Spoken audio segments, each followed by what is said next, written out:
चलिए आज विलियम सरोयान की एक बहुत ही खूबसूरत कहानी की दुनिया में चलते हैं। ये कहानी है दो गरीब अर्मीनियाई लड़कों की, उनके सपनों की और एक ऐसे कबीले की जिसके लिए उसकी ईमानदारी ही उसकी सबसे बड़ी दौलत थी। कहानी की पहली लाइन ही हमें सीधे एक 9 साल के बच्चे की यादों में ले जाती है। ये पंक्तियां उस मासूमियत और उस जादू का एहसास कराती हैं जो इस पूरी कहानी की जान है। तो इस सपने के दो मुख्य किरदार हैं, एक है 9 साल का अरम और दूसरा उसका चचेरा भाई मुराद। और कहानी शुरू होते है एक सुबह, जब सुबह के 4 बजे अरम का सपना सचमुच उसकी खिड़की पर दस्तक देता है, एक शानदार सफेद घोड़े पर सवार होकर। आराम के लिए ना ये किसी सपने के सच होने जैसा था, बल्कि उससे भी कहीं ज्यादा। घुड़सवारी करना तो उसकी सबसे बड़ी सबसे पहली ख्वाहिश थी। और अब ठीक उसकी खिड़की के बाहर एक खूबसूरत सफेद घोड़ा खड़ा था। सोचिए जरा उसकी खुशी का क्या आलम होगा। पर इस खुशी के साथ साथ एक बहुत कड़वी सच्चाई भी जुड़ी हुई थी। एक तरफ था घुड़सवारी का वो सुनहरा सपना और दूसरी तरफ थी गरीबी की हकीकत। उनका परिवार, उनका पूरा कबीला इतना गरीब था कि घोड़ा खरीदने का तो सवाल ही पैदा नहीं होता था। ये सोचना भी एक मजाक जैसा था। और बस यही गरीबी उन्हें एक ऐसी मुश्किल में डाल देती है जो सीधे सीधे उनके परिवार की पहचान, उनके सम्मान से जुड़ी हुई थी। देखिए, गारो गैलियनियन परिवार की सबसे बड़ी दौलत पैसा नहीं, उनकी ईमानदारी थी। पिछले 1100 सालों से उनका नाम भरोसे और सच्चाई के लिए जाना जाता था। वो लोग गरीब जरूर थे, लेकिन उन्हें अपनी ईमानदारी पर गर्व था। और चोरी करने के बारे में तो उस कबीले का कोई सोच भी नहीं सकता था।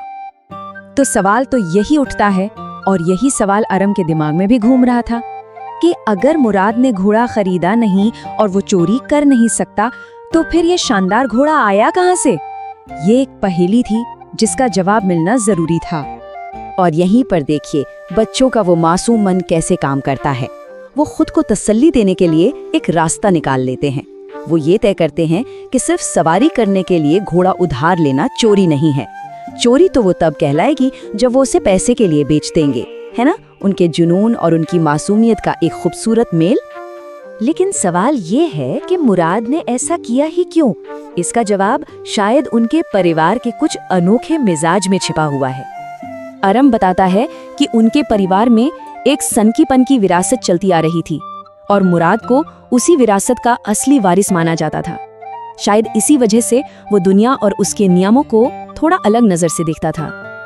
और इस सनकीपन की सबसे बड़ी मिसाल थे अंकल खुसरोव। उनका एक ही तकिया कलाम था जो वो हर बात पे बोलते थे, कोई नुकसान नहीं, इस पर ध्यान मत दो। अरे यहाँ तक कि जब उनका खुद का घर जल रहा था तब भी उनका यही जवाब था। इससे पता चलता है कि इस परिवार में जुनून के आगे छोटी मोटी परेशानियां कोई मायने नहीं रखती थीं।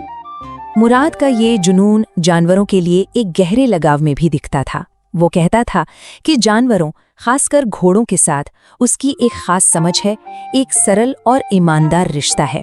और इसी रिश्ते की वजह से वो किसी भी जंगली से जंगली घोड़े को भी शांत कर सकता था। लेकिन ऐसा राज भला कितने दिन छिप सकता था? बहुत जल्द ही उनकी इस चोरी छिपे की जा रही घुड़सवारी का सामना हकीकत से होने वाला था। तो हुआ ये कि एक सुबह घुड़सवारी करते हुए उनका सामना हो गया किसान जॉन बायरो से। और ये वही किसान था जिसका सफेद घोड़ा पिछले 1 महीने से गायब था। जॉन बायरो घोड़े को रुककर बहुत ध्यान से, बहुत बारीकी से देखता है। और बस यही कहानी एक बहुत ही खूबसूरत मोड़ लेती है। जॉन बायरो घोड़े को पहचान जाता है, उसके एक एक दांत तक को। फिर भी वो उन लड़कों पर चोरी का इल्जाम नहीं लगाता। और क्यों? क्योंकि उसे उनके परिवार की ईमानदारी की साख का पता था। जॉन बायरो की ये बात इस कहानी का दिल है। वो कहता है, एक शक करने वाला आदमी अपनी आंखों पर यकीन करता, अपने दिल पर नहीं। मतलब वो अपनी आंखों के सामने मौजूद सबूत के ऊपर गारो गैलियनियन परिवार की 11 सदियों की ईमानदारी पर भरोसा करना चुनता है। वो लड़कों को शर्मिंदा नहीं करता, बल्कि उन्हें सही काम करने का एक खामोश मौका देता है। किसान के इस भरोसे ने लड़कों पर बहुत गहरा असर डाला और यहीं से कहानी अपने अंजाम की तरफ बढ़ती है। जॉन बायरो के भरोसे ने वो काम कर दिया जो शायद कोई डांट फटकार नहीं कर सकती थी। उन लड़कों की अंतरात्मा जाग गई। अगली ही सुबह अंधेरे में उन्होंने चुपचाप घोड़े को उसके असली मालिक जॉन बायरो के खलियान में वापस बांध दिया। ये उनका अपना फैसला था। और कहानी का अंत देखिए कितना प्यारा है। जब जॉन बायरो को अपना घोड़ा वापस मिलता है तो वो पहले से कहीं ज्यादा सेहतमंद और बेहतर स्वभाव का हो चुका होता है। इससे पता चलता है कि लड़कों ने घोड़े की कितनी अच्छी देखभाल की थी। उनका प्यार बिल्कुल सच्चा था। तो आखिर में सवाल यही रह जाता है, लड़कों ने घोड़ा क्यों लौटाया? क्या पकड़े जाने के डर से या अपनी अंतरात्मा की आवाज सुनकर?